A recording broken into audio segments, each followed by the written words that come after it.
नमस्ते दर्शक महानुभावहरू, तपाईँले हेर्दै हुनुहुन्छ आदिम मिडिया ग्रुप प्रणालीद्वारा सञ्चालित आदिम टिभी एचडी। आदिम टिभी एचडीको यो प्रस्तुति रहेको छ करेन्ट फेज 7 समसामयिक विषयवस्तु र सान्दर्भिकतालाई सान्दर्भिकता विषयवस्तुलाई र सवाल जवाफको विषय हिसाबले हामीले कार्यक्रम यो सञ्चालन गरिरहेका छौँ। यहाँहरूलाई कस्तो लाग्छ कृपया लाइक शेयर कमेन्ट गर्न नबिर्सिनुहोस्। यसै साताभरिको समसामयिक विषयवस्तुलाई विश्लेषण गर्नको लागि आज हामीसँग पाहुना हुनुहुन्छ नेकपा एमाले निकट केन्द्रीय सल्लाहकार परिषदका सदस्य तथा नेकपा एमालेका वामपन्थी नेता, ऐतिहासिक नेता भनेर पनि चिनिन्छ। उहाँसँग आज हामी कार्यक्रम गरिरहेका छौँ र विश्लेषण गर्दैछौँ उहाँसँग। कार्यक्रममा स्वागत छ यहाँलाई। नमस्कार। कतिको बिजी हुनुहुन्छ, कतिको व्यस्त हुनुहुन्छ, आजभोलि के काममा व्यस्त हुनुहुन्छ? यहाँ जीवन यस्तै हो, सफर भइरहन्छ चाहिँ अलिअलि व्यस्त रहनु पनि पर्छ। व्यस्त रहिएन यदि भने चाहिँ नि फेरि मान्छे भावनामा डुब्ला, भावनामा डुबेपछि मान्छे समुद्रतिर फाल हाल्ला। त्यसैले गर्दाखेरि काममा अलिकति लाग्नुपर्छ, सक्रिय हुनुपर्छ। तपाईँ अहिले आदिम मिडियाद्वारा सञ्चालित करेन्ट फेज 7 मा हुनुहुन्छ। सायद तपाईँको पहिलो फेज हामीले लिइरहेका छौँ। कार्यक्रमको प्रथम चरणको पहिलो चरणको यो कार्यक्रम आदिम मिडियाद्वारा सञ्चालन भइरहेको छ। आज तपाईँ पहिलो हाम्रो गेस्ट पनि हुनुहुन्छ र पहिलो व्यक्तित्व पनि हुनुहुन्छ। समसामयिक देशको विषयबारेमा हामी कुराकानी गरिरहेका छौँ। मैले धेरै कुराहरू यहाँहरूलाई विश्लेषण गरिनँ। पछिल्लो समयको घटना यहाँलाई थाहा अवगतै छ। तपाईँ एउटा व्यक्तिको लागि तपाईँका नेकपा एमाले निकट पनि हुनुहुन्छ, राजनीतिक रूपमा एउटा विश्लेषक पनि हुनुहुन्छ, नेकपा एमालेको एउटा सल्लाहकार परिषदको सदस्य पनि हुनुहुन्छ, लामो समय वामपन्थी नेताको रूपमा परिचित उदयपुरमा जुन राजनीतिक भूमिका निर्वाह गर्दै हुनुहुन्छ होइन। यो विषयवस्तुलाई हामी कुराकानी विश्लेषण यो विषय केन्द्रमा रहेर हामी तपाईँसँग कुराकानी गर्दैछौँ। तपाईँ एउटा व्यक्तिको लागि राज्य सत्ता अनि त्यसपछि पुरै राज्यको संयन्त्र नै लागि पर्नुपर्ने बाध्यता के थियो? रवि लामिछाने कोही लक्षित छ यो क्वेसन यहाँलाई भन्नको लागि कस्तो लागिरहेको छ? यो जुन हिजोको जुन सर्वोच्चको निर्णय आएको छ यसलाई कुन ढङ्गबाट हेर्नुहुन्छ? सर्वप्रथम यो देशमा हामीले लडेर ल्याएका सञ्चारकर्मीहरूले एउटा पात्रको लागि मात्र उचाल्ने काम किन भइरहेको छ यो वास्तवमा मलाई चाहिँ अचम्म पनि लाग्छ। हामी व्यक्तिका विरुद्धमा हामी होइन, प्रवृत्तिका विरुद्धमा हो र यो देशमा हामी कानुनी राज्यमा छौँ। त्यसर्थ हामीले चाहिँ कानुन बमोजिम विधिको शासनमालाई स्वीकार गरिसकेपछि विधिसम्मत ढङ्गले आफूलाई प्रस्तुत गर्न जो सक्दैन र त्यो चाहिँ एउटा अराजकता, अशिष्टता अनि ज्ञान नभएकाहरू, महत्त्वाकांक्षी बोकेकाहरूको चाहिँ ठुलो भिड पछाडि लगाएर अगाडि हिँडिरहँदाखेरि त्यो एक दिन खाल्टामा पर्ने कुरामा कुनै पनि शङ्काको विषय भएन। कानुन भनेको चाहिँ एउटा दर्बिलो हतियार हो। कानुनलाई चलाउन जान्यो भने नागरिकहरू आफ्नो चाहिँ गुमेका हक र अधिकारहरू प्राप्त गर्छन्। तर कानुनलाई खेलबाड गरेर चाहिँ जेमा पनि प्रयोग गरेर चाहिँ होहल्ला र हुल्लडबाजमा लाग्यो भने त्यसले चाहिँ भविष्य समेत समाप्त गर्छ। तपाईँको भनाइअनुसार तपाईँ कानुनी राज्यको पालना गर्दै हुनुहुन्छ? एकदम। हामी कानुनी राज्य लडेर ल्याएको हो, यो कहीँ कसैबाट मागेर ल्याएको होइन, यो खोसेर ल्याएको हो। र यसर्थ कानुनी राज्यमा रहिसकेपछि कानुनलाई सही ढङ्गबाट सञ्चालन गरेन भने त्यो नागरिक फस्छ। जस्तै मलाई अघिको प्रश्न छ रवि लामिछानेको विरुद्धमा, व्यक्तिका विरुद्धमा हामीले कसको गऱ्यौँ भन्दा नेपालमा राजतन्त्र थियो, त्यो सामान्तिक राजतन्त्रलाई अन्त्य गर्नुपर्छ भन्यौँ, त्यो चाहिँ व्यक्ति विरुद्धमा थियो। तर अहिले नेपालका सबै नागरिकहरूमा व्यक्ति विरुद्ध छैन, प्रवृत्ति विरुद्धमा छ। र मैले पहिल्यै पनि यही मिडियासँग छलफल गर्दा मैले भनेको थिएँ रवि लामिछानेले जति नाटक गरे पनि यो पछाडि बसेको अराजक भिडले साङ्गठनिक अपराधै भनेर तपाईँले घोषणा गरिदिनु भएको थियो पहिले। अब त्यो विश्लेषण हेर्दाखेरि लगभग तपाईँको विश्लेषण मिल्न गएको भनेर तपाईँले भनिराख्नु भएको छ। यो कुरालाई हेर्दा तपाईँ होइन ठिकै छ, तपाईँले रविको बारेमा तपाईँले पछि पस्त्याउनु हुनुहुन्छ। तर उहाँहरूको भनाइअनुसार चाहिँ के भनिराख्नु भएको छ भने उहाँहरूको कार्यकर्ता भनौँ अथवा उहाँलाई जुन शुभचिन्तकहरूले चाहिँ के भनिराख्नु भएको छ भने यो न्यायालयप्रतिको हाम्रो विश्वास टुट्यो एउटा उहाँहरूको प्रश्न हो। अर्को प्रश्न के छ भने न्यायालयमा चाहिँ यो राजनीतिक भागभन्दा हुन्छ। नेपाली काङ्ग्रेस र नेकपा एमाले यो राज्य सत्ता पुरै कब्जा गरेका छ, न्यायालय पनि कब्जा गरेको छ। यो भागभन्दाको कारणले गर्दाखेरि यो न्यायपूर्ण निर्णय भएन भन्ने कुराहरू हिजोको उहाँहरूको विश्लेषण न्युजहरूमा उहाँहरूले जुन लाइभमा अथवा उहाँहरूले सामाजिक सञ्जालमा जुन पोस्ट गरिराख्नु भएको छ, यो समग्रमा यसलाई कसरी विश्लेषण गर्नुभएको छ? तपाईँ 2084मा चाहिँ चुनावको लागि चाहिँ डराएको हो भन्ने कुराहरू पनि आइरहेको छ, नेकपा एमाले डराइरहेको छ भन्ने कुराहरू आइरहेको छ। मिसन 84मा चाहिँ रासोपाले चाहिँ पुरै चाहिँ यसलाई चाहिँ दृढ रूपमा उहाँहरू चाहिँ त विश्वास हुन्छ मिसन 84 चाहिँ त्यसपछिको दिनहरूमा चाहिँ अब नेपाली काङ्ग्रेस र नेकपा एमालेका भागाभागको अवस्था रहन्छ भन्ने हिसाबले नै तपाईँहरू राजनीतिक प्रतिशोध साध्नुभयो भन्ने कुराहरू बाहिर आइरहेको छ क्या। यसलाई समग्रमा तपाईँले भन्दाखेरि रवि के हो होइन, तपाईँले फेरि पनि विश्लेषण गर्दाखेरि कसरी लिइराख्नु भएको छ? रवि एउटा चाहिँ यो देशको चाहिँ अहिले बनेको कृत्रिम नागरिक हो। ऊ अमेरिका बस्यो, अमेरिका बसिसकेपछि नेपाल उसको प्रवेश भयो र नेपाल प्रवेश हुने बित्तिकै उसले चाहिँ अलिकति चाहिँ नि फन्डा फैजाउने, विधिलाई विश्वास नगर्ने, भ्रमहरूलाई चाहिँ नि यथार्थतामा बदल्न कोसिस गर्ने। भ्रम भनेको भ्रमै हो, भ्रम कहिले सत्य हुँदैन। तर सत्यलाई ढाक्नका लागि जसले भ्रमको सहारा लिन्छ त्यो अन्तिममा चाहिँ नै पतन हुन्छ, त्यसको पतन अवश्यम्भावी रहन्छ। र अब रासोपाको मानिसहरूले अदालतप्रतिको चाहिँ न्याय मर्यो, हामीलाई विश्वास घट्यो भनेर जे कुरा प्रतिक्रिया दिइरहेका छन्, उनीहरू कहिले चाहिँ अदालतप्रति सम्मान गरेका थिए? कुनै पनि व्यक्तिलाई मुद्दा लाग्दा हामी अदालतलाई सहयोग गर्छौँ भन्छन् कि कहिले सानो न्यायाधीश तिमीले चाहिँ अब हामीलाई न्याय दिन्छौ भने आज सडकमा चाहिँ नि प्रोपोगन्डा गरेको छ, त्यो के हो भन्दा त्यो कानुनको सर्वोच्चतालाई अस्वीकार गरेको र उनीहरूले चाहिँ कानुन कहिल्यै पनि मानेका थिएनन्। र अब यो कानुन बमोजिम काम गरेको भए कुनै पनि समस्याहरू आउँदैन। जब कानुनलाई मिचिन्छ त्यसर्थ कानुन फेरि चाहिँ नि बोल्छ। त अब मलाई यो देशको कानुन थाहा छैन, अनि देशको कानुन थाहा नहुने मान्छेले किन पोलिटिक्समा आउने? भोलि त्यो कानुन चाहिँ नि गलत छ भने त बदल्नका लागि आउने हो नि। त्यो त नीति विचार र सिद्धान्त लिएर आउनुपर्ने हो।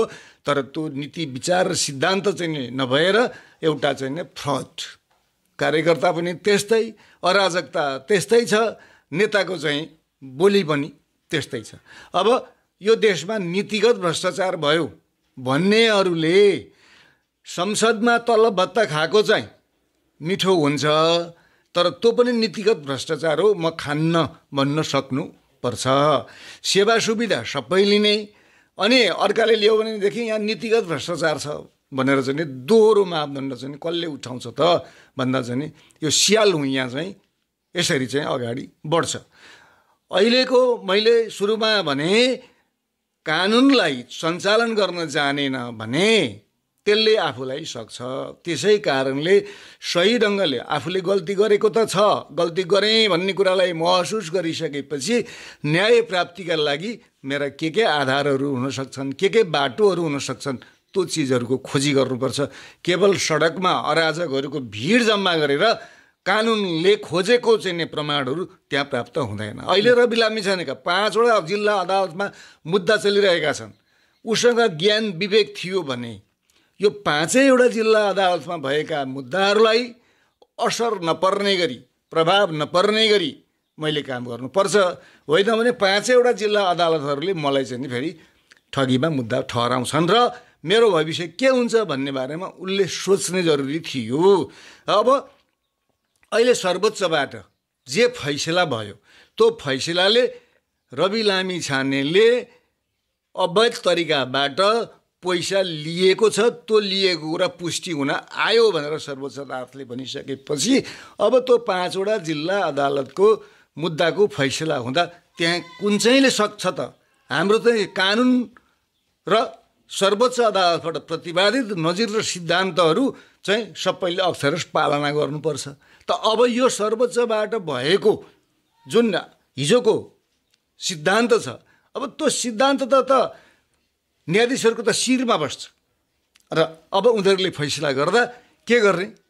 भनेपछि सर्वोच्चले जे फैसला गर्यो त्यो मार्गदर्शकको रूपमा ग्रहण गरेर तलका मुद्दाहरू सबै फैसला हुन्छन्। त्यसरी फैसला हुँदा 5 वटा चाहिँ अदालतबाट फैसला हुँदाखेरि 10 देखि 20 वर्षसम्म शक्ति पृथकीकरणको सिद्धान्त भन्ने हुन्छ जुन राजनीतिक त्यो सदनहरूमा जस्तो सर्वोच्चले गरेको जुन निर्णय छ त्यसलाई नै नजिर राखेर चाहिँ अबको जिल्ला अदालतको निर्णयहरू आउँछ भन्ने यहाँको विश्लेषण रह्यो होइन।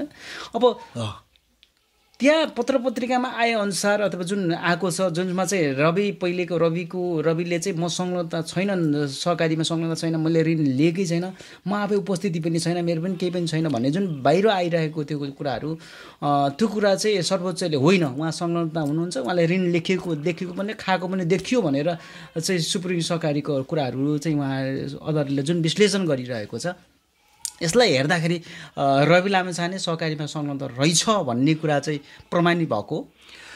यसमा काहीँ शङ्का गर्नुपर्ने ठाउँहरू रहेन। ठगी भन्ने कुरा कस्तो हो भने शतरन्जको खेल हो।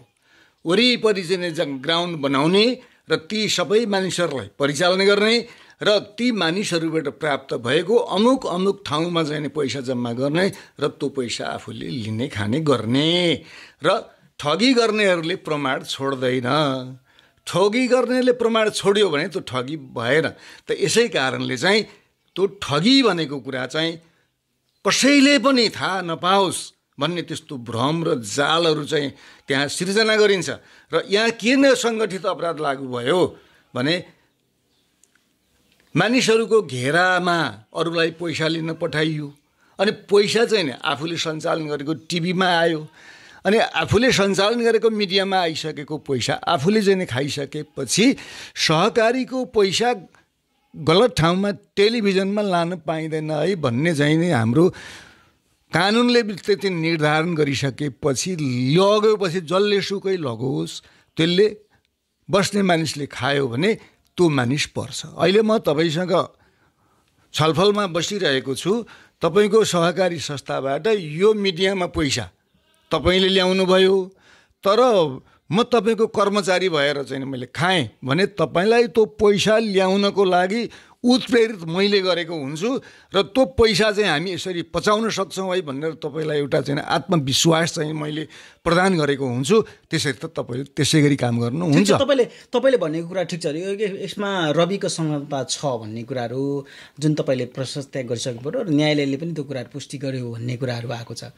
तर पनि एउटा कुरामा चाहिँ कहाँ छ डाउट हुने चिजहरू चाहिँ धेरै जस्तो आम जनताले चाहिँ बुझेको कुराहरू चाहिँ जीवी राईलाई चाहिँ सरकारले किन समात्दैन अथवा समात्न सकेको छैन, यसको कारण के होला त भन्ने कुराहरू छ। जीवी राई कहाँ छ त तपाईँहरूले लुकाएर राख्नु भएको छ, के भन्नु भएको छ? यस्ता अपराधीहरू चाहिँ अन्तर्राष्ट्रिय रूपमा पनि छन्। त्यहीँ भारतमा चाहिँ दाउद इब्राहिम भन्ने चाहिँ एउटा चाहिँ क्रिमिनल मान्छे छ। अब त्यो क्रिमिनल मानिसहरूलाई खोज्नको लागि के भारत चाहिँ चुप लाएर बसेको होला र खोजिरहेको छ तर चाहिँ पत्ता लाग्दैन। अब यहाँ जीवी राई फरार भयो। फरार भइसकेपछि जीवीलाई पक्राउने विधि के हो भने रेड कर्नर नोटिस जारी गर्ने हो। अन्तर्राष्ट्रिय रूपमा जुनसुकै मुलुकमा जुनसुकै कुनामा बसेको भए पनि त्यहाँको सरकारले तदारुकताका साथ उसलाई खोजी गरेर चाहिँ नै नेपाल सरकारलाई सपुर्दै गर्नुपर्ने हुन्छ। अब नेपाल सरकारले अब कहाँ जाने त? उसका चाहिँ सबै स्रोतहरू उसका चाहिँ आफ्ना मानिसहरू कहाँ छन् के छन् ती सबैसँग चाहिँ सरकार पुगेको छ तर पनि मान्छे चाहिँ नि फरार छ। त यसैले अन्तर्राष्ट्रिय रूपमा पनि अपराधीहरू आफ्नो चाहिँ नि सञ्जाल बनाउँछन् र सुरक्षित ढङ्गले बस्छन् र आफ्ना क्रियाकलापहरू सदैव चाहिँ उनीहरूले प्रस्तुत गरिरहेका हुन्छन्। तर जीवी राईले चाहिँ यहाँ जे अपराध गर्यो अपराध गरिसकेपछि उसले चाहिँ नि कुनै पनि प्रकारको थप गतिविधि पनि गरेको छैन। ऊ शान्त तलाउ जस्तो भएर काहीँ लुपुक्क भएर बसेको छ। तर त्यहाँ दाउद इब्राहिमले त महिनै पछि वर्षमा चाहिँ 10औं घटनाहरू उसले घटाउँछ तर पनि पक्राउ पर्दैन। त यसै कारणले मृत्यु पनि त्यस्तै हुन्छ। हेर्नुहोस् तपाईँ अहिले पनि चाहिँ हिटलर कसरी मर्यो भनेर चाहिँ मान्छेलाई कौतूहलता छ। पेले कसरी मर्यो फुटबलको पेले भने त्यो पनि कौतूहलता छ। अब यी षड्यन्त्रपूर्वक हुने मृत्युहरू पनि पत्ता लाग्दैन। त्यो समय आउँछ क्या, त्यो चाहिँ घटनाक्रमहरू कुनै दिन उत्खनन हुँदै जाँदाखेरि चाहिँ भनेपछि जीवी एक दिन समातिन्छ, जीवी फरार छ, यहाँ कसै कुनै पनि राजनीतिक प्रतिशोध राखेको छैन र जीवीको पनि खोजी जारी छ भने यहाँको भने राज्यले कुनै पनि अपराधीलाई संरक्षण गर्नुपर्ने आधार छैन, कारण छैन। अपराधीले अस्थिरता सिर्जना गर्छ, अपराधीले अपराध गर्छ, शासन व्यवस्थामा उसले चाहिँ दखल दिन्छ। त्यस कारणले अघि शक्ति पृथकीकरणको कुराहरू आएको छ। संसदले चाहिँ कानुन बनाउँछ र त्यो कानुनलाई चाहिँ कार्यपालिकाले चाहिँ लागू गर्छ। अहिलेको देशको सरकारले बनाइएको कानुनहरूलाई चाहिँ अक्षरशः पालना गर्ने र त्यो कानुनलाई कसरी चाहिँ परिचालन गर्ने हो त्यो काम गर्नुपर्ने हुन्छ। त्यसै कारणले शक्ति पृथकीकरणको सिद्धान्त भनेर चाहिँ अघि आएको छ। त्यो न्यायालय एउटा सर्वोच्च अदालत भयो, अर्को चाहिँ कार्यपालिका भयो, अर्को व्यवस्थापिका भयो। अब यी तीनटा हाम्रा चाहिँ फरक फरक छन्, तर तिनीहरूको चाहिँ अन्तर्वस्तु चाहिँ फेरि मिल्छ। एकले अर्कालाई हस्तक्षेप गर्न पाइएन। र तपाईँको अघिको आशय के होला भने अब शक्ति पृथकीकरणको सिद्धान्त अनुसार सर्वोच्चले प्रतिपादित गरेको नजिरहरू अब व्यवस्थापिकाबाट कानुन संशोधन गरेर त्यसलाई पनि त चाहिँ कमजोर बनाउन सकिन्छ होला भन्ने तपाईँको आशय हो। तर कानुन बदल्न सकिन्छ। सहकारीको पैसा जसले जहाँ जुन प्रकारले लगेर लिए खाए पनि अब वैध हुन्छ भनेर कानुन व्यवस्थापिकाले बनाउन सक्छ। तर यो सर्वोच्चबाट प्रतिपादित सिद्धान्त कसैले पनि बदल गर्न सक्दैन। त यसै कारणले यो शक्ति पृथकीकरणको सिद्धान्त भनेको सन्तुलनको आधारमा सबैजना चाहिँ चल्छन् र बनाइएको कानुन ठिक छैन भने त्यो सर्वोच्च अदालतले कानुनै बदल गर्दैन सक्छ। त यसै कारणले अब रवि लामी छानेसँग बुद्धि थियो, विवेक थियो भने उनीहरूले त चाहिँ यो चाहिँ सहकारी सम्बन्धीको कानुन संविधानसँग बाजिएको छ। कहाँनिर बाजिएको छ त? त्यो बाजिएको छिद्रलाई पत्ता लगाएर यो कानुन खारेज गर्न पर्छ भनेर सर्वोच्चमा रिट जाहेर गरेको भए सर्वोच्चले बदल गरिदिन्थ्यो। र यस्ता अवसरहरू खोज्नु पर्यो। केवल बुद्धिहीनहरूको चाहिँ भिडमा गाली गलोजमा लागिसकेपछि ती सकिन्छन्। अहिले हामी यहाँ सबैको आउँछ पुराना दलहरू, किन पुराना दलहरूसँग इमान थियो, नैतिकता थियो, कार्यकर्ताहरू अपहलित भएका होलान्। तर ती कार्यकर्ताहरू अहिले पनि अपहलित महसुस गर्लान्, बाहिर व्यक्त गर्दैन। हुन्छ, ठिक छ। तपाईँको विश्लेषणलाई म गरौँला। धेरै प्रश्नहरू तपाईँसँग बाँकी नै छन्, त्यो कुराहरू पनि हामी सामेल गर्दै गरौँला। तर तपाईँलाई मैले अर्को प्रश्न पनि राख्दैछु कि यसमा विषयमा चाहिँ यस्तो प्रश्न राख्छु। तपाईँले इतिहासको कुराहरू कोट्याइराख्नु भएको छ अथवा नजिरको कुराहरू कुराकानी गरिराख्नु भएको छ। धेरै ठुला ठुला काण्डहरू पनि त भइरहेको छ होइन? त्यो काण्डहरूमा चाहिँ राजनीतिक एउटा सहमति गरेर मुद्दालाई चाहिँ त्यो राखिरहेको छ अथवा हेर्न नमिल्ने अथवा के भनेर त्यस थाती राखिरहेको मुद्दाहरू पनि त देखिन सकिन्छ। यहाँ राजनीतिक प्रतिशोध हो कि भन्ने विश्लेषण मेरो एउटा व्यक्तिगत रह्यो होला। आम जनताको बुझाइको आधारमा मैले तपाईँलाई प्रश्न गरिरहेको छु। अब तपाईँ एउटा विश्लेषक पनि हुनुहुन्छ कि राजनीतिक विश्लेषक पनि हुनुहुन्छ। तपाईँले देखिराख्नु भएको धेरै कुराहरू चाहिँ धेरै तपाईँ एउटा कानुनविद भएर पनि हुनुहुन्छ। त्यो कानुनविदको कारणले पनि केही भविष्यवाणी पनि गर्नुहुन्छ कि फल्ना व्यक्ति यो हुँदैछ है, यो यस्तो हुँदैछ भन्दै हुनुहुन्छ। रविलाई तपाईँले साङ्गठनिक अपराध भनेर आजभन्दा तपाईँले 7-8 महिना अगाडि ए मिडियामा आएर तपाईँले बोल्नुभएको थियो। ऊ कहिले पनि जेलबाट मुक्त हुन सक्दैन भन्ने तपाईँको विश्लेषण थियो। अब के देख्नु भएको छ एकचोटि तपाईँले व्यक्तिगत रूपमा, तपाईँ कुनै पनि राजनीतिक रूपमा होइन, एउटा व्यक्तिगत रूपमा चाहिँ रविको भविष्य राजनीतिक सामाजिक उसको भविष्य कसरी देखिराख्नु भएको छ? अबको समय कस्तो जाला रवि? कुनै पनि घटनालाई, कुनै पनि व्यक्ति र पात्रलाई आधार बनाएर मानिसहरूले दृष्टिकोण बनाउनु हुँदैन। यदि त्यो दृष्टिकोण कसैले बनाउँछ भने त्यो मानिसको पनि फ्युचर छैन। त यसै कारणले कतिखेर बोल्ने भन्दा जतिखेर जुन कुरामा, जुन विषयमा त्यो व्यक्तिसँग पर्छ त्यतिखेर कुराकानी हुन्छन्। तर अरू कुरामा हामीले यथार्थ रूपमा चाहिँ भन्ने हो। किन भन्ने हो भन्दा हाम्रो संविधानले सबै नागरिकहरू समान छन्, सबै नागरिकहरूलाई एकले अर्कालाई सम्मान गर्नुपर्छ भन्ने नै हाम्रो संविधानमा लेखिएको हुनाले अब हामीले सम्मान गर्नुपर्छ। रविलाई व्यक्तिगत रूपमा रविसँग मेरो लेना पनि छैन देना पनि छैन। मैले सुरुमै भने व्यक्ति होइन प्रवृत्तिसँग चाहिँ समस्या हो र प्रवृत्तिका विरुद्धमा लड्ने हो। र अब जहाँसम्म 84मा आउँदाखेरि उसले खतम गर्छ समाप्तै गर्छ भनेर चाहिँ एउटा मिडियाहरूले चाहिँ यो चर्चा बढी मात्रामा चलाएका छन्। देशलाई चाहिँ अराजकता र अस्थिरतातर्फ लाने मानिसहरू पनि मिडियामै प्राप्त भएका छन्। र मिडियामा कस्ता मानिसहरू आउँछन्, सरकारको पेन्सन खान्छ तर सरकारको संविधानको विरुद्धमा बोल्छ, तर सरकार टुलु हेरेर बस्छ। त यसै कारणले अब सरकारले कानुनलाई अब सक्रिय रूपबाट अझै अगाडि बढाउन जरुरी छ र कुनै पनि घटनामा राज्यले संरक्षण गर्दैन। यो संरक्षण गरोन्, संरक्षण गरेको कुरा जसले देख्छ त्यसले सबुत प्रमाण लिएर सर्वोच्च अदालतमा गयो भने सर्वोच्च अदालतले त्यो सबुत र प्रमाणको आधारमा फेरि परमादेश जारी गर्छ र जसले मुद्दा हेर्ने अधिकारी हो त्यसका नाममा त यो मुद्दा दर्ता गरेर हेर, किन चाहिँ गैर कानुनी काम गरिस् भनेर चाहिँ अदालत बोल्छ।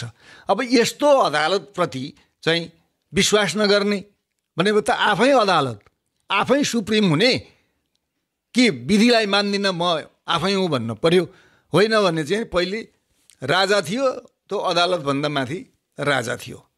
तर कहिलेकाहीँ अदालतमा त्यस्ता इमान्दार मान्छेहरू पनि हुन्छन् र त्यो इमान्दारीपूर्वक काम गर्ने इतिहासलाई सर्वोच्च अदालतले दायाँ बायाँ गर्दैन। जस्तै 38 सालमा एउटा पश्चदर्शी भन्छौँ हामी त्यसलाई, पहिले नै भएका घटनाहरूलाई पनि यो कानुनले कारबाही र सजाय गर्नुपर्ने छ भनेर चाहिँ कानुन जारी भयो। त्यतिखेरको कानुन जारी गर्ने राजै हो। तर त्यस्तो कानुनलाई सर्वोच्च अदालतले बदर गरिदियो। कसरी बदर गरिदियो भने यो देशमा नेपाल कानुन व्याख्या सम्बन्धी ऐन छ, त्यो ऐनले चाहिँ जहिले जुन घटना घट्छ त्यतिखेर मात्रै चाहिँ कानुन आकर्षित हुन्छ, पूर्व भएका घटनालाई नयाँ कानुन बनाएर समेट्न पाइँदैन भनेर सर्वोच्च अदालतले त्यो कानुन खारेज गरिदियो। त राजाले बनाइएको कानुन पनि खारेज जे सुकै पनि घटनाहरू घट्न सक्छन् र उसले न्याय प्राप्तिको बाटो हो, बाटो रोज्छ।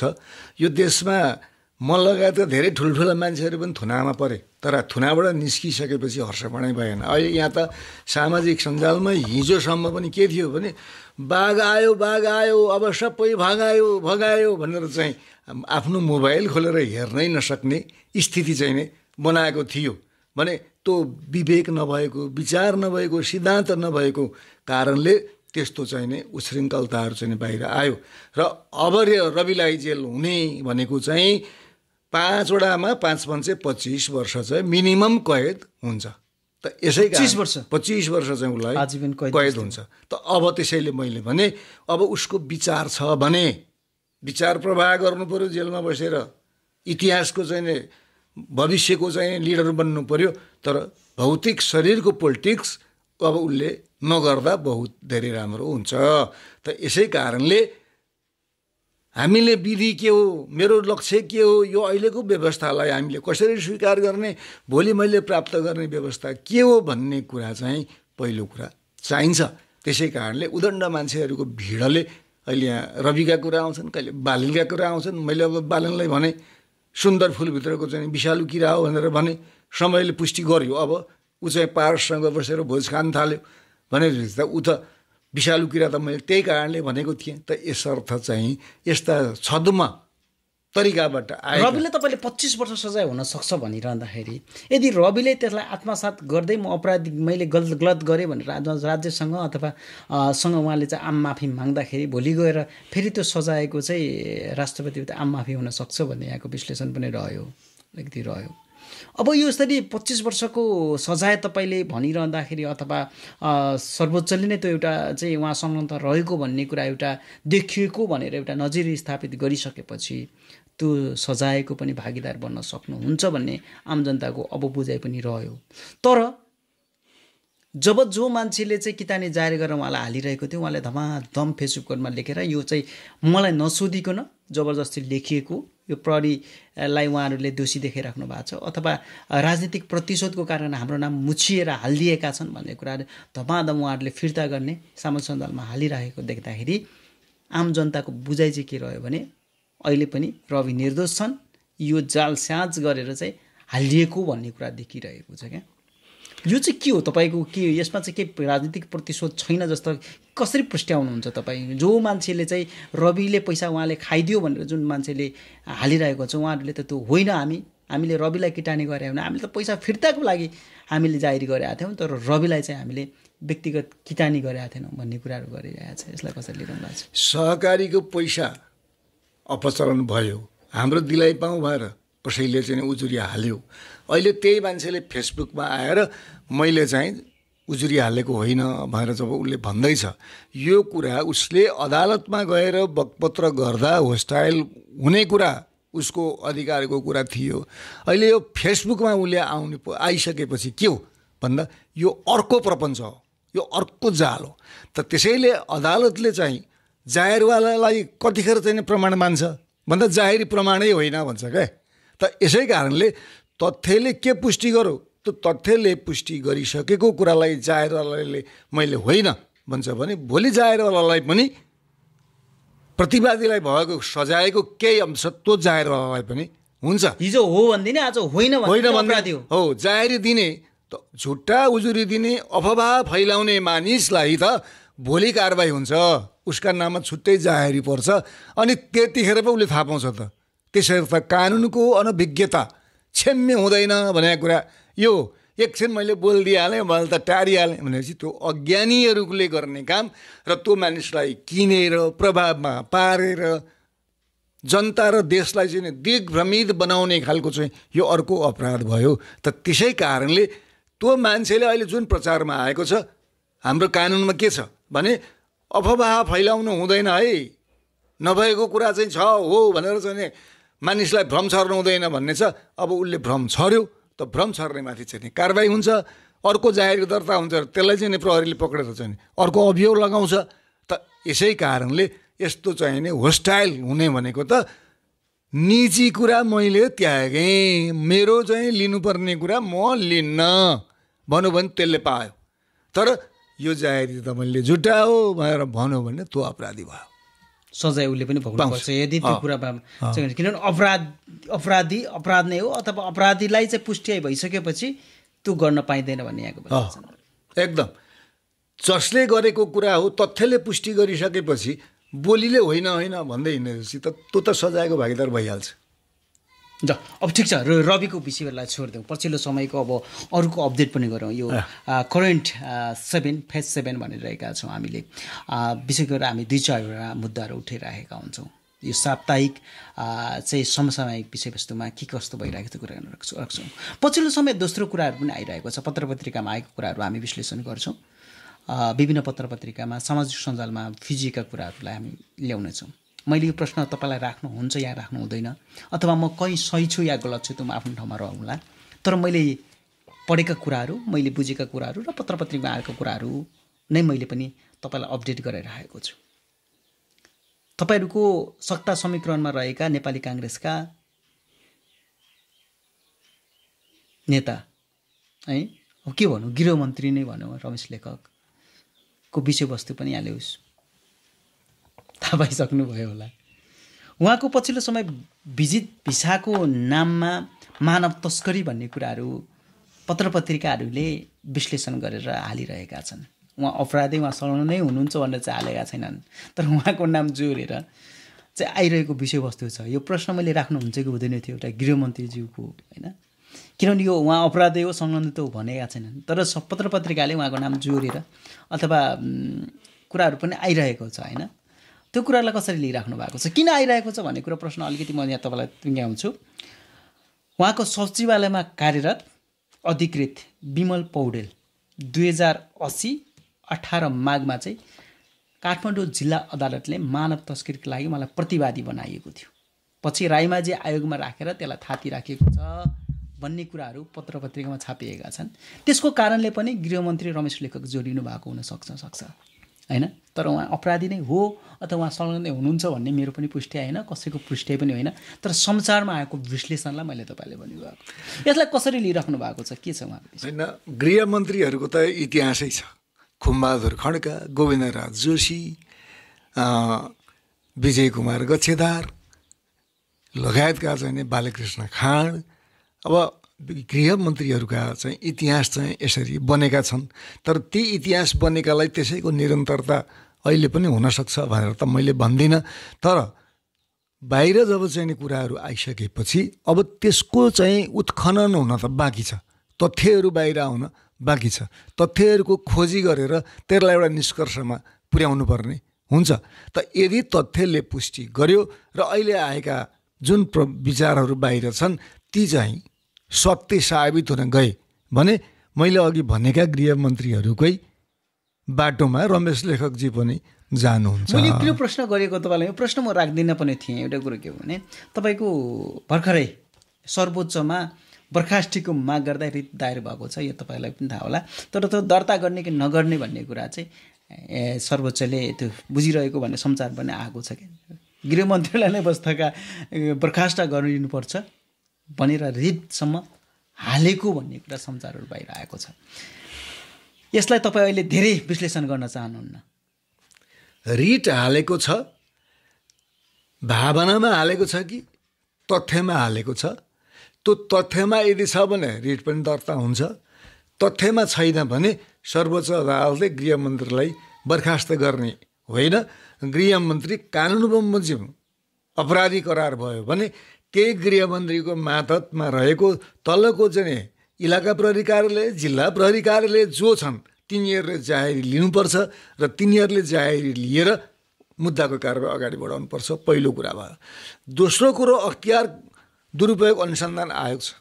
यदि त्यस्तो भएको हो भने त्यो तथ्यलाई राखेर अख्तियार दुरुपयोग अनुसन्धान आयोगमा जाहेरी पर्नु पर्यो। यदि जाहेरी पर्दा पनि अख्तियार दुरुपयोगले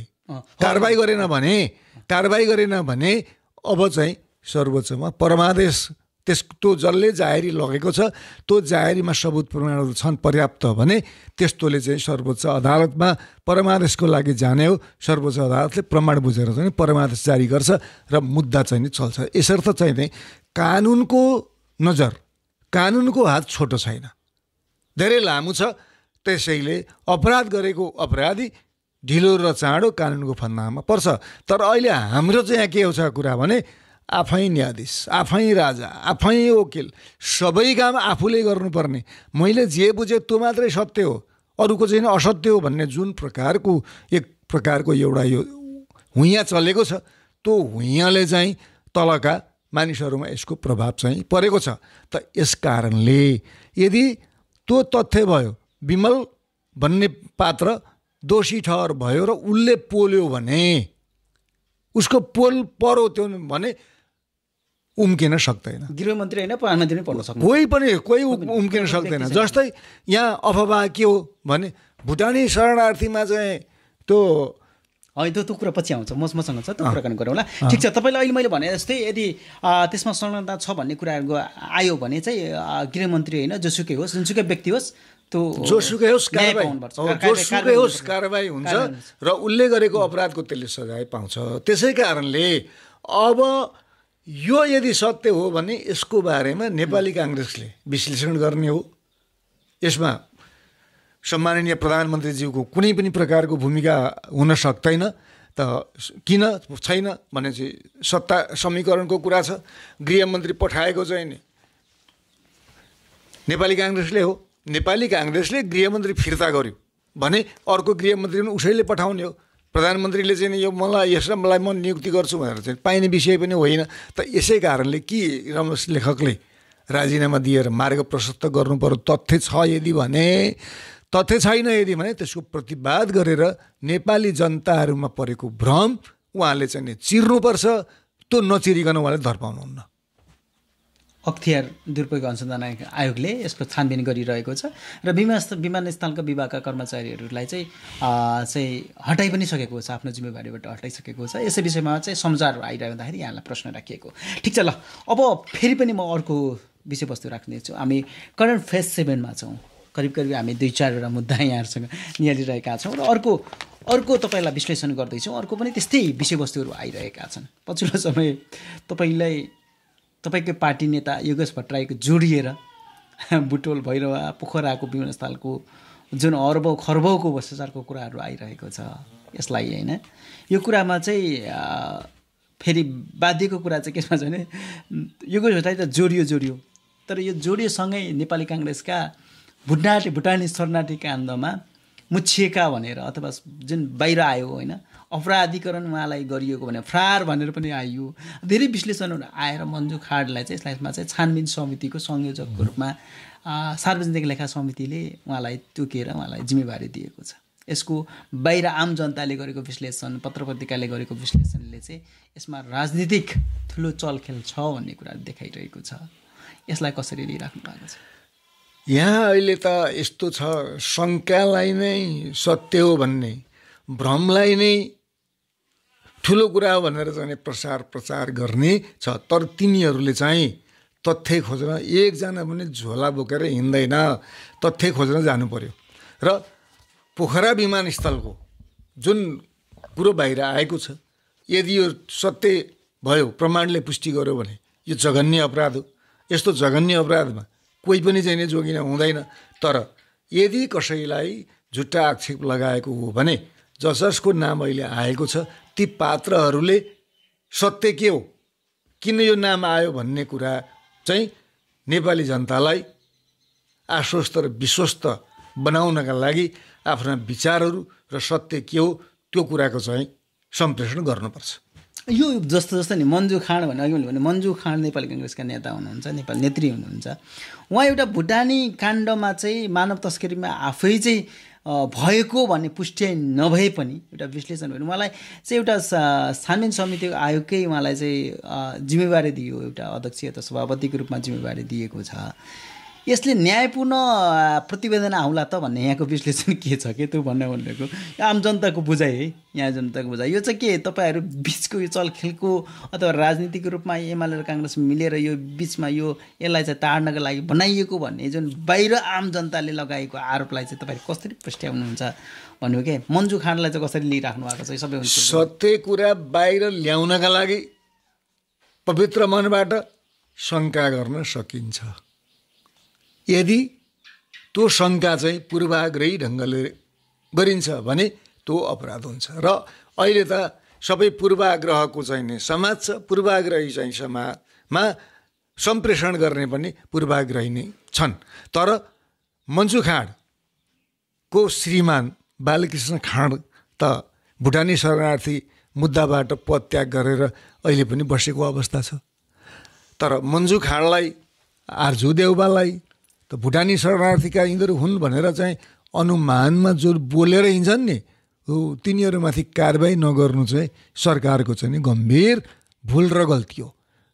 हामी कानुनी राज्यमा छौँ, कानुनले प्रमाण खोज्छ, प्रमाण सङ्कलन गरेर दिइयो भने कोही पनि उम्किनेवाला छैन। अपराध चाहिँ म गुपचुप गराउँछु भनेर गराउन सकिँदैन। जस्तै ज्ञानेन्द्रले चाहिँ नमिता र सुनिताको हत्या गर्यो, बलात्कारपछि चाहिँ लगेर रारातालमा फालिदियो, त्यो पो उसका हातमा सत्ता थियो, गुपचुप भयो। अहिले त हरेक नागरिकहरूको हातमा सत्ता छ। त्यो सत्ता के हो भने कानुन हो, सबुत प्रमाण हो, उसको क्रियाशीलता हो, उसको निष्पक्षता हो। यसरी चाहिँ एउटा नागरिक सार्वभौम सत्ता सम्पन्न भएको कारणले नागरिकले झुटा कुरा बोल्नु हुँदैन। आफूलाई जहाँ शङ्का लागेको छ त्यो शङ्का लागेको ठाउँमा खोजी गर्न जानुपर्छ, तथ्य बाहिर लिएर आउनुपर्छ। तथ्यको छेउ पर्न नसक्ने तर हल्लाकामा चाहिँ सबैभन्दा अगाडि मिडियाबाजी हो, हल्लामा आएको कुराहरू हो। यदि थियो भने त्यो कुरा बाहिर ल्याउनु पर्यो र तथ्यसहित आउनु पर्यो भने यहाँको भने त्यो हुनसक्छ, हुन सक्दैन मैले पनि भनिरहेको छैन। तर मैले कतिखेर बोल्ने भन्दा म त्यो ठाउँमा जानु पर्यो र मैले त्यहाँका तथ्यहरू के छन्, इभेन्ट्सहरू के छन्, मैले पनि यसो अध्ययन गर्नु पर्यो। अनि मलाई लाग्यो भने मैले एउटा दृष्टिकोण निर्माण गर्ने हो र त्यो मैले गरेको दृष्टिकोणलाई चाहिँ कानुनद्वारा समर्थन गराउनका लागि म अगाडि बढ्ने हो। हस् त, यहाँलाई धेरै धेरै धन्यवाद। यस विषयमा पनि कुराकानी निकालिदिनु भयो, अत्यन्तै महत्त्वपूर्ण कुरा पनि गरिदिनु भयो। अहिलेलाई भने हामीले स्वीकार गर्नुपर्छ। मन्जु खाँडलाई हामीले सभापतिको रूपमा छानबिन समिति स्वीकार गर्नुपर्छ। तथ्य सत्य के ल्याउँछन् त्यसलाई आत्मसात पनि गर्नुपर्छ। प्रमाण जे छ त्यो प्रमाणसहित यदि अपराध कलियो भने तपाईँको नेता जोसुकै होस् उसले सजाय भोग्नुपर्छ। यो जाँचबुझ आयोग भनेको मनोगत कुराहरू पेश गरिदिनका लागि बनेको होइन। जुन घटनाका लागि तँलाई अनुसन्धान गर्नु भनेर कसैलाई जिम्मेवारी दिएको छ भने त्यसको सबै प्रमाणहरू निकाल्नु पर्यो र त्यो प्रमाणले के भन्छ त्यो कुरा सत्य तथ्य बाहिर ल्याउनु पर्यो। यदि सत्य तथ्य बाहिर आएन भने त्यसमा मन्जु खाँडले ल्याउने प्रतिवेदनमा सबै झुटै झुट छ है भनेर अर्को तथ्यलाई पेश गरियो भने त्यो चाहिँ पानीको फोका जस्तो भएर जान्छ र कारबाहीको भागीदार पनि बन्नुपर्ने हुन्छ। त्यसैले कुनै अपराधको छानबिन गर्न आफू बसिसकेपछि त्यसको तथ्ययुक्त प्रमाणहरू बाहिर लगेन भने मतियार आफू पनि हो, कारबाहीका लागि उसले तयार भए हुन्छ। हस् त, यहाँलाई धेरै धेरै धन्यवाद। अब पनि म फेरि अर्को विषयवस्तु राख्दैछु यहाँसँग। तपाईँ एउटा राजनीतिक कर्मी पनि हुनुहुन्छ, एउटा गणतन्त्रको लागि धेरै ठुलो योगदान दिनु पनि भएको छ। मैले कहाँ नोटिस गरिरहेको छु, यहाँलाई त्यो ध्यान आकर्षण पनि भइसक्यो होला। व्यक्तित्व हुनुहुन्छ। जेठ 15 गते के हुँदैछ तपाईँलाई थाहा छ है? राजा ल्याउँदैछौ भन्दै हुनुहुन्छ नि त, होइन? राजेन्द्र लिङ्गदेन लगायत हरेकजना व्यक्तित्वहरूले पनि भन्छ। पछिल्लो एउटा ट्रोल बनाएर आएको थियो कि तपाईँको सामाजिक सञ्जालमा, शेरबहादुर देउवाले पनि हृदयेन्द्रको लागि चाहिँ राजा स्वीकार्यो रे भनेर आएको थियो। कतिपय कुराहरू आफै मनोबाजी अथवा मनोविज्ञानकै हिसाबले बनाएर त्यो राजावादीहरूले हालेको पनि हुनसक्छ। आधिकारिक रूपमा त्यसको पुष्टि त छैन। तर पनि मान्छेलाई एउटा के छ भने यो गणतन्त्र भन्दा अब राजतन्त्र ठिक हो कि, हिजो राजतन्त्र भन्दा गणतन्त्र ठिक हो कि भन्ने कि त त्यो भित्रभित्र मान्छेलाई उकुस पुकुस हुँदो रहेछ के। हिजो राजाले गरेको कर्तुतहरू सबै बिर्सिदिए। एउटा अपराधी हुन्छ, त्यो अपराधीलाई के हुँदो रहेछ भने त्यो अपराधी सजाय भोगेर आयो। अब अर्कोसँग हामी भोगेर आइसकेपछि यो भोगेर उसले सजाय भोगेर आयो, तर पनि के हुँदो रहेछ भने यही मान्छे ठिक रहेछ भन्ने कुरा जुन भान हुन्छ नि, त्यस्तै भएको हो कि यो के हो? जनताले जुन हिजो राजतन्त्रको लागि के अरे गणतन्त्रको लागि ज्यान दिए, त्यसको लागि अब हजारौँको चाहिँ शहीदहरू भए, होइन? त्यो परिस्थिति आयो। अब तपाईँलाई थाहै छ, तपाईँ एउटा माओवादी हिजोको नेता पनि हुनुहुन्छ। राज्यमा द्वन्द्व मच्यो, त्यहाँ 17,000देखि कुरा आइरहेको छ, 6,000को कुरा आइरहेका छन्, होइन? अब धेरै मान्छेले बलिदान पनि दिएका छन्। तर पनि यो गणतन्त्र, यो राजतन्त्रको कुरा जब उठिरहेको छ नि अहिले, यसलाई कसरी लिइराख्नु भएको छ? यो 15 गतेकोमा यहाँलाई के थाहा छ भने आँधीबेहरी आउँदैछ भन्ने कुरा आएको छ। राजावादीहरूले 62-63 आन्दोलनभन्दा ठुलो आन्दोलन हुँदैछ। अब विकल्पको रूपमा राजा हृदयेन्द्रलाई पनि स्वीकार गर्नुपर्छ भन्ने कुराहरू पनि आइरहेको छ। यसलाई कसरी लिइरहनु भएको छ? जेठ 15 गते आउँदैछ, त्यो भएर तपाईँलाई सोधेको। तिनै अज्ञानीहरू, आत्मसुरक्षावादीहरू र धोकेबाजहरूको यो एउटा झुन्ड हो। त ती झुन्डहरू नेपालमा राजतन्त्रको अन्त्य कसरी भयो? राजतन्त्रको अन्त्य हुँदाको त गृहमन्त्री त त्यही कमल थापा हो नि। त कमल थापाले राजतन्त्रका विरुद्धमा लडेका मानिसहरूलाई कतिलाई कुन कुन चाहिँ सजाय यसले दियो र कति नियतथा मानिसहरूको हत्या गर्यो। अब त्यो चिज उठ्नेवाला छ। हिजो चाहिँ वास्तवमा राजनीतिक सहमतिमा भएर चाहिँ त्यो दबियो। राजेन्द्र लिङ्गदेन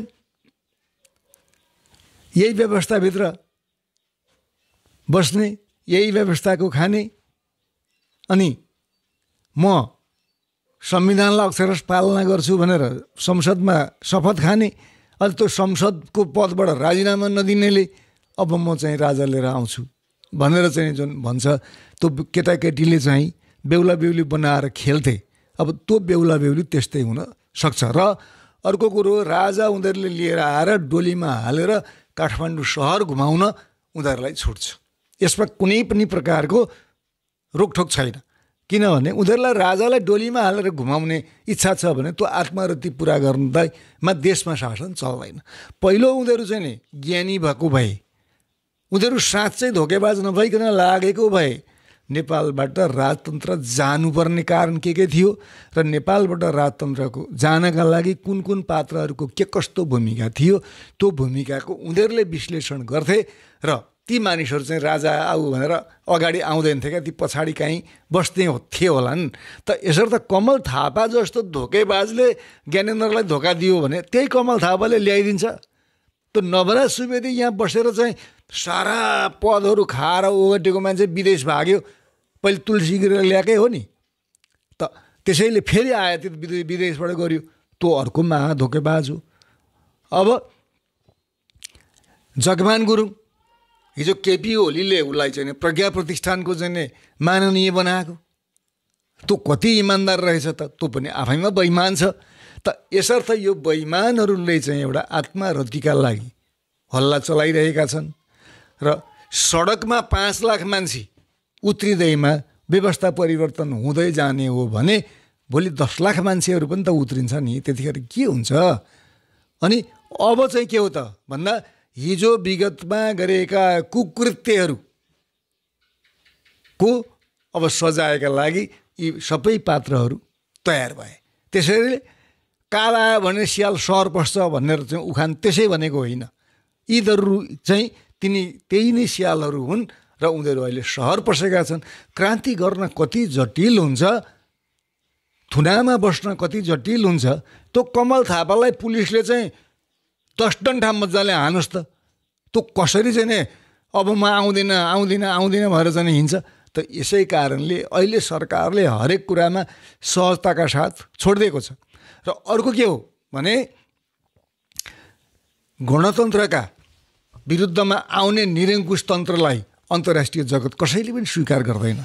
अन्तर्राष्ट्रिय जगत केमा छ? डेमोक्रेसीमा छ, प्रजातन्त्रमा छ। भने हामी सुदृढ प्रजातन्त्रको पक्षमा छौँ। अब के कमी कमजोरी छन् यहाँभित्र बसेर चाहिँ सच्याउनका लागि आन्दोलन गर्ने हो भने अब सचिन चाहिँ आउँछ। अब ज्ञानेलाई राजा ल्याउने त यो देशमा संवैधानिक राजतन्त्र 46 सालको आन्दोलनले बनायो। अनि त्यो संवैधानिक राजतन्त्रलाई 58 सालमा कसले खायो त? ज्ञानेले खायो नि।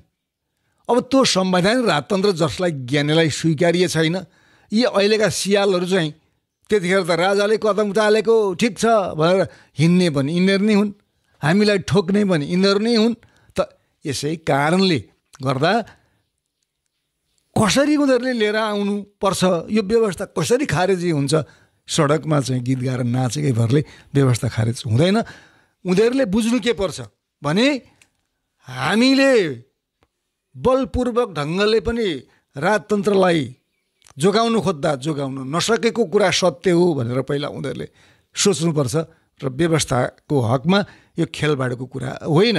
र अब उनीहरूले नेपाली जनतालाई अर्को के विश्वास दिलाउनुपर्छ भने उनीहरूले अहिले भनेको संवैधानिक राजतन्त्र ल्याउने अनि त्यसलाई संवैधानिक बनाउने चाहिँ कसले त? तिनीहरूले संवैधानिक बनाउनु भए 58मा किन खायो त? यसै कारणले नेपालका इतिहासहरू छन्, पात्र पनि यिनै हुन्।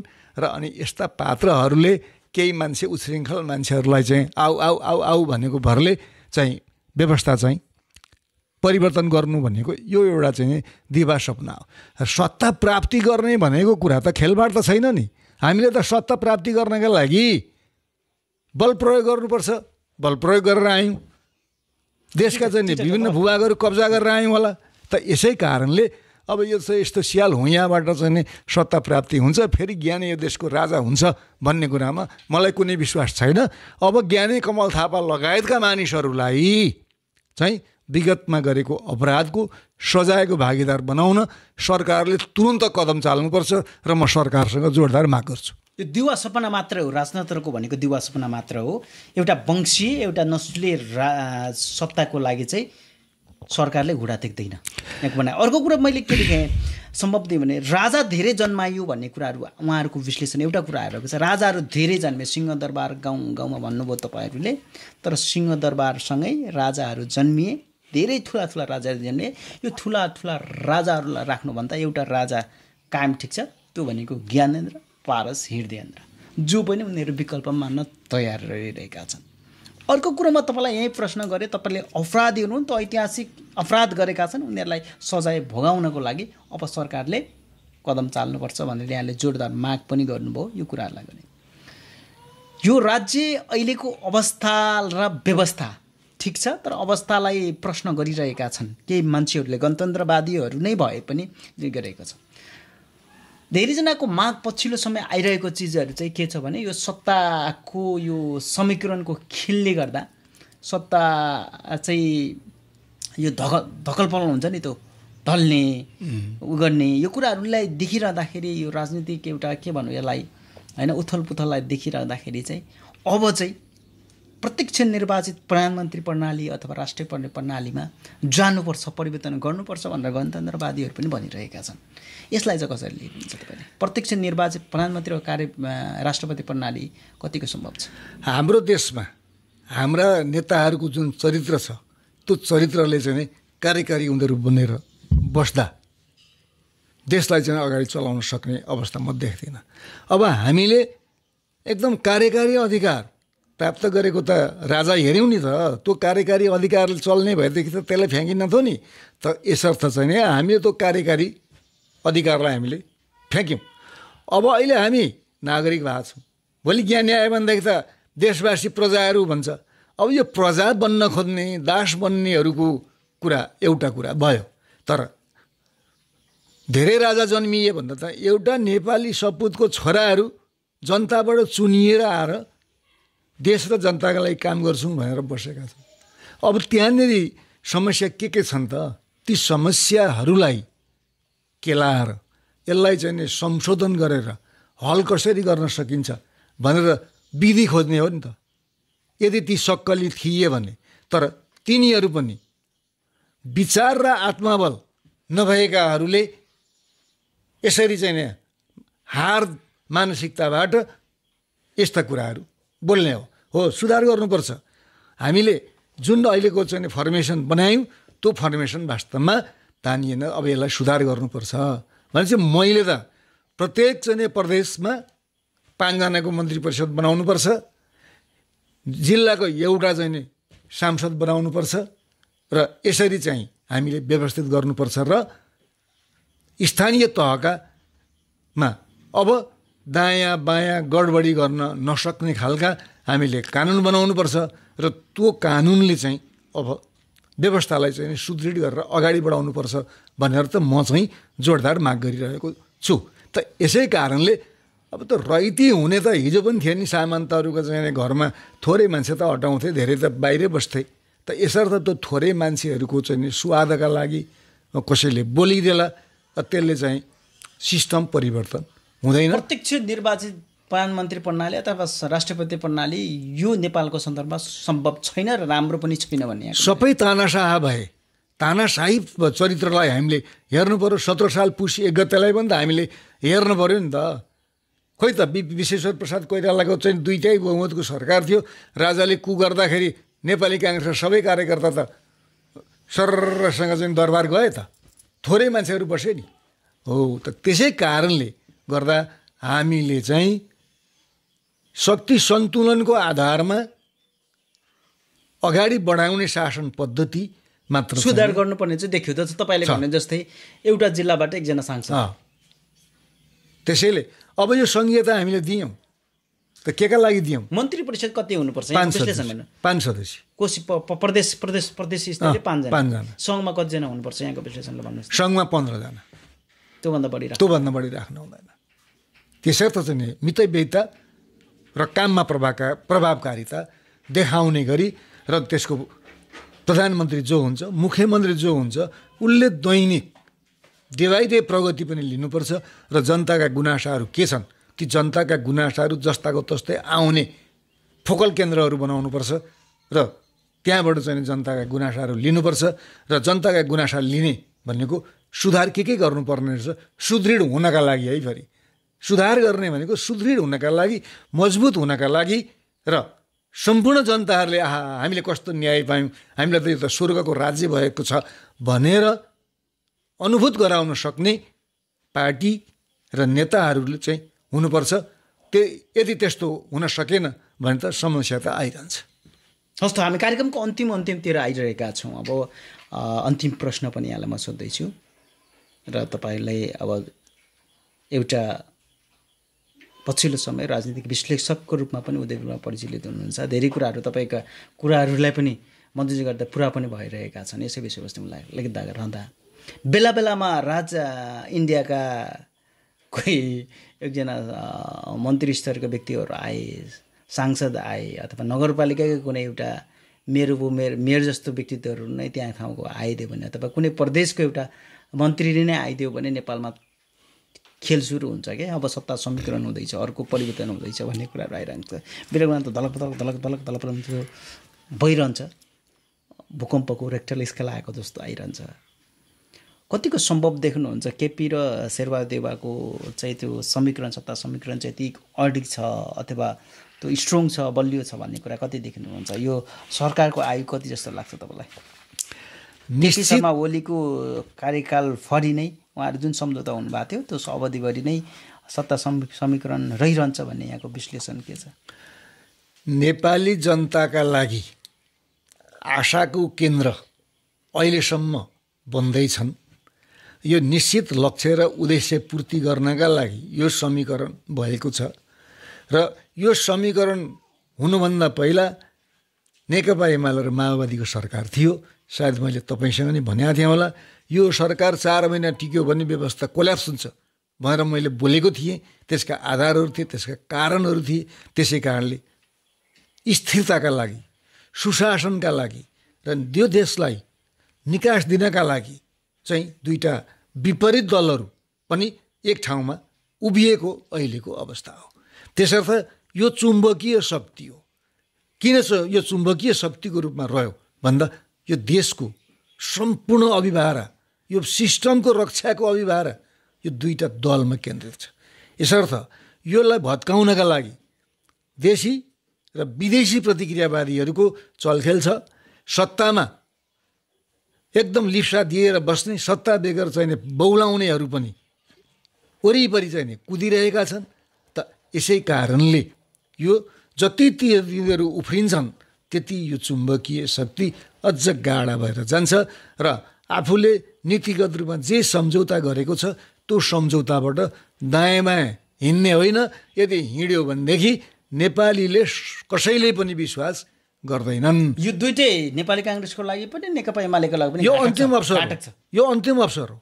यो अवसरलाई पनि राम्रोसँग सदुपयोग भएन यदि भने अघि डोली चढाएर लिएर आउने जस्ताहरू चाहिँ अगाडि बढ्छन् र त्यो पनि सम्भव भएर आउन सक्छ।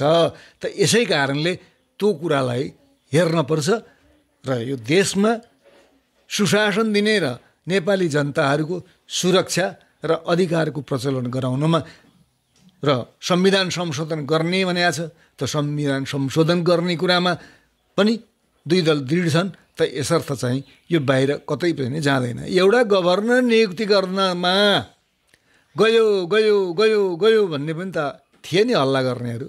तर समय पुगेपछि त फुत्त आउँदो रहेछ त, गभर्नर आयो त, नियुक्ति भयो त। त यसै कारणले यहाँ एउटा झुन्ड छ, उसको काम हल्ला गर्ने। यो हल्लाबाट थर्किएर चाहिँ आकाश झर्छ कि भन्ने छ, तर हल्लाबाट झर्दैन क्या। यसै कारणले तिनीहरूमा त्यो ज्ञान, त्यो सद्बुद्धि प्राप्त होस्। अब विगतमा जे हल्ला गऱ्यौँ, अब त हामी यथार्थतामा मात्र हिँड्छौँ है भनेर चाहिँ। यो समीकरण 2084 सालको चुनावसम्म रहन्छ यहाँको भनाइ? एकदम, यसमा कुनै शङ्का छैन। अब तपाईँलाई नेकपा एमालेको लोकप्रियता, आम चुनावकै लोकप्रियता अत्याधिक नै छ होइन? त्यो लोकप्रियताको हिम्मत पनि तपाईँहरूले सबैभन्दा ठुलो दल पनि हुनुहुन्छ लोकप्रियताको हिसाबले। अब चुनावको 2084 को मिसन 84 भन्ने कार्यक्रम तपाईँहरूले पनि चलाइराख्नु भएको थियो। जरा केन्द्रित कार्यक्रमहरू पनि चलाइदिनु भयो। पूर्व मेचीकालीसम्मको पदयात्रा पनि कार्यक्रमहरू पनि चलाउनु भयो नेकपा एमाले। पछिल्लो समयको विश्लेषण हुँदाखेरि वात्तै घटेको पनि देखिन्छ। केही विश्लेषणहरू पनि गरिए। केपी शर्मा ओलीको फलोवर्सहरू धेरै घटे भन्ने कुराहरू आए। अर्को कुरो पार्टीको सदस्यताहरू अलिक कम भएको भन्ने देखेर आए। यस समग्रमा सबै हेर्दाखेरि अब 84 को तपाईँहरूको प्रतिद्वन्दी पार्टी चाहिँ को, रासोपा कि काङ्ग्रेस? काङ्ग्रेस र नेकपा एमालेका बिचको स्वस्थ प्रतिस्पर्धा हुन्छ। माओवादीलाई कसरी लिइराख्नु भएको छ? माओवादी पनि त अब तयारीमा रहिरहेको जस्तो देखिन्छ। होइन, उसले त अब यो लोकतन्त्रका सुन्दर फुलहरू हुन्। रवि भनेका, बालेन भनेका, हर्क भनेका यी मरेमा आउनुपर्छ। जसले चाहिँ पार्टी छोडेर हिँड्छन् भीमरावलाई पनि आउनुपर्छ, अनि भीमरावलाई पनि आऊ भन्नुपर्छ। त यसरी चाहिँ पाहुना खोजेर हिजो आफैले जन्माएका सन्तानहरू यो देशमा सत्ता परिवर्तन गर्यो, ती सन्तानहरूलाई बाहिर लखेटेर अब पाहुना खोजेर चाहिँ म सत्तामा जान्छु भनेको त्योभन्दा मूर्ख त दुनियाँमा कोही पनि हुनै सक्दैन। त यसै कारणले उसले कस्ता मान्छे खोजेको त भन्दा रवि जस्तो ठगी, बालेन जस्तो भ्रष्टाचारमा मुद्दामा फँसेको मान्छे आफ्नो छोरी अन्तर्राष्ट्रिय जगतबाट चाहिँ अवार्ड प्राप्त गर्छ, सबैभन्दा राम्रो काम गर्ने 1 नम्बरमा नाम छ, त्यसको प्रचार छैन। तर गाजामा लट्ठ हिँड्ने, अराजकता बोलिदिने, दुनियाँका घर भत्काएर चाहिँ हिँडिदिने, अख्तियारमा चाहिँ सबैभन्दा बढी भ्रष्टाचारमा मुद्दा परेको मानिसहरूलाई यी त ठिक छन् भनेर हिँड्ने मानिसको कति होला बुद्धि क्षमता, त्यहाँबाट चाहिँ हामीले पहिचान गर्नु आवश्यक छ।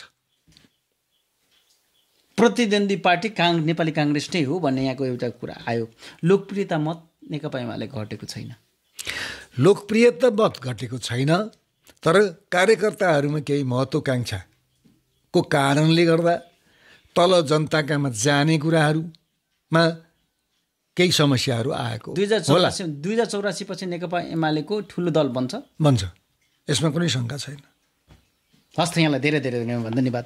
आजको कार्यक्रम करेन्ट यो फेज 7 मा तपाईँ आइदिनु भयो, यसप्रति हार्दिक आभार व्यक्त गर्न चाहन्छु। मेरा पनि यी विचारहरू तपाईँले सम्पूर्ण दर्शक श्रोताहरूका माझमा पुर्याइदिनु भयो।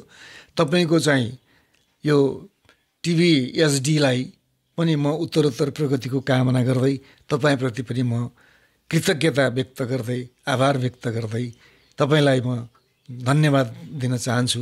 धन्यवाद। हस् त।